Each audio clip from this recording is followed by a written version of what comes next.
வணக்கம். ஜோதிடத்தில் இந்த மிதுன லக்னக்காரர்கள், அதாவது மிதுன லக்னம் அப்படிங்கிறது உபய லக்னம் அப்படின்னு சொல்லுவாங்க. இந்த மிதுன லக்னத்தில் பிறந்தவர்களுக்கு தனயோகம் காம்பினேஷன் என்னன்னு கேட்டிங்கன்னா, லக்னாதிபதி புதன் லக்னத்திலேயே ஆட்சி பலம் பெற்றிருப்பது. இந்த கிரகத்துடன் புதனுடன் குரு அல்லது சனி இங்கேயே லக்னத்திலே சேர்ந்து இருப்பது, அல்லது குரு சனி பார்வை இருக்கணும். அது பார்வை எப்படி இருக்கணும் அப்படின்னா, இப்போ குருவுக்கும் சனிக்கும் பார்த்தீங்கன்னா ஸ்பெஷல் ஆஸ்பெக்ட்ஸ்னு இருக்குது. 3 10ஆம் இடத்தை பார்ப்பாங்க, 5 9ஆம் இடத்தை குரு பார்க்கும். அப்போது 1 7ல் அமர்ந்து அப்படியே 7ஆம் பார்வையாக குரு சனி பார்ப்பது, அல்லது சனிக்கு உண்டான 3ஆம் பார்வையிலோ 10ஆம் பார்வையில் புதனை பார்ப்பது.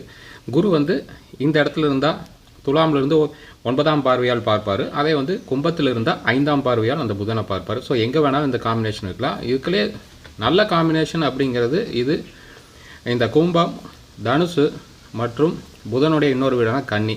இங்கே சனி நீச்சமாயிடும், இங்கே குரு வீக்கஸ்ட் பாயிண்ட் சுக்கிரனுடைய வீடு. அப்போ இங்கிருந்து அவ்வளோ பலமாக அந்த தனயோகம் வேலை செய்யாது. தனயோகம்னா வெல்த்தி வெரி ரிச், அதாவது எப்பவும் வாங்குகிற சம்பளம் அந்த ரோலிங் அமௌண்ட்டு கேஷை விட அதிக சர்ப்ளஸ் மணியை சேர்க்கக்கூடிய அமைப்பு இந்த மிதுன லக்னக்காரருக்கு இந்த காம்பினேஷன் மூலம் கிடைக்கும். நம்ம யூடியூப் சேனல் சப்ஸ்கிரைப் பண்ணிட்டு பாருங்கள், ஃபேஸ்புக் இன்ஸ்டா ஃபாலோ பண்ணுங்கள். நன்றி.